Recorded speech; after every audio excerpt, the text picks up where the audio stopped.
почитувани представници на невладиниот сектор, почитувани представници на медиумите, почитувани дами и господа. Добродојавте на вториот дел од работниот состанок на социјалната интеграција на ромите во Македонија. Дозволете да подсетам дека вчера се одржа првиот дел од овој состанок на кој фокусот беше даден на работата на работните групи кои беа поделени по приоритетни области. Домување и лица без трајно сместување, образование и култура, вработување и лица без документи и здравство. Во однос на работата на овие работни групи ќе слушаме нешто подоцна и затоа не би сакал многу да должам. Ми му поставил простор на премиерот на Република Македонија, господинот Зоран Заев. Повелете, премиере. Почитуван Никола Бертолини од делегацијата на Европската унија во Скопје, почитувана Марта Гарсија Фидалго од Директоратот за проширување, ваши екселенции овде присутни, почитувана министерке за труд и социјална политика Мила Царовска, почитуван министер задолжен за имплементација на стратегијата за подобрување на состојбата на ромите во Република Македонија Самка Ибраимовски, почитуван градоначалник, почитувани представници на институциите, почитувани присутни.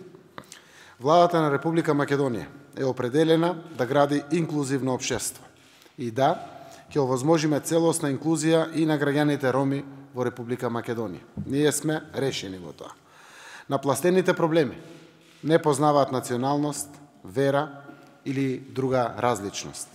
Ако тргнеме од прашањата кои се важни за овој состанок, треба да констатираме дека домувањето, поседувањето лични документи, вклученоста во образованието и културата, вработувањето и здравственото осигурување или малолетничките бракови засегнуваат граѓани.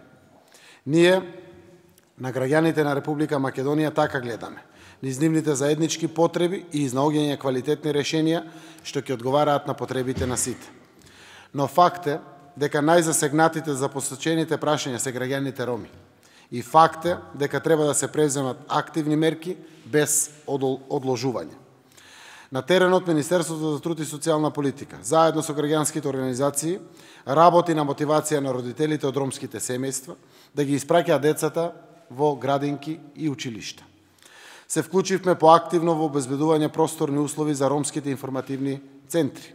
Обезбедуваме вистинска комуникација со граѓаните, советување и поддршка во остварување на нивните права како граѓани на оваа наша Македонија, рамноправни со сите други.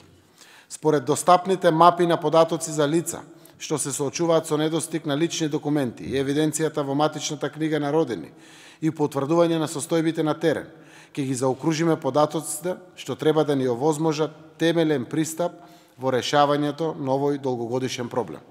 Затоа што тоа не е проблем само на граѓаните роми, туку е проблем и на државата. Исто, како што не е проблем само на граѓаните роми, туку и на државата, редовното предшколско и училишно образование на децата роми, кои, ако имаат соодветно образование, полесно ќе обезбедат и свој простор на пазарот на трудот.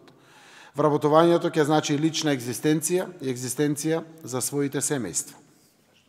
Јас сум убеден дека оваа влада ќе покаже побрзи и видливи резултати во овие области, затоа што ние се поставивме така што ги тргаме клучните бариери, а тоа се предрасудите за нашата различност. Секое дете ни е важно и секој граѓанин ни е важен.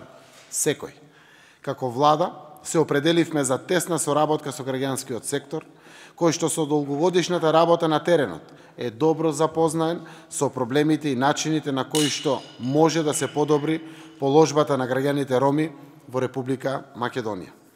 Клучно е дека постои политичка волја кај новата влада на Република Македонија за вистинска имплементација на стратегијата за состојбата на ромите во Република Македонија и за следење на сите европски препораки, меѓу што и почитувањето на Европската платформа која што се однесува на инклузија на ромите во општествата. Би рекол, доста е зборување, време е за конкретни иницијативи. Тука сум денеска да ве охрабрам и да испратам цврста порака. Ќе следам како ќе се решава под наводници ромското прашање во Република Македонија. Затоа што само ако сме сите среќни, можеме да бидеме навистина среќни. Од и така нареченото ромско прашање е граѓанско прашање. Прашање на Република Македонија. Ромите се рамноправен народ во Република Македонија. Децата роми имаат право да ги уживаат детските права. Се работи за желба да изградиме општество за сите, но се работи и за обврска да го направиме тоа во име на нашата заедничка иднина и во име на спокојна иднина за сите нас. Почитувани пријатели, ромите ќе го добијат уставно загарантираното право на еднаквост и правото за достоинствено место во Република Македонија, во нашата заедничка држава, во Македонија за сите. Благодарам.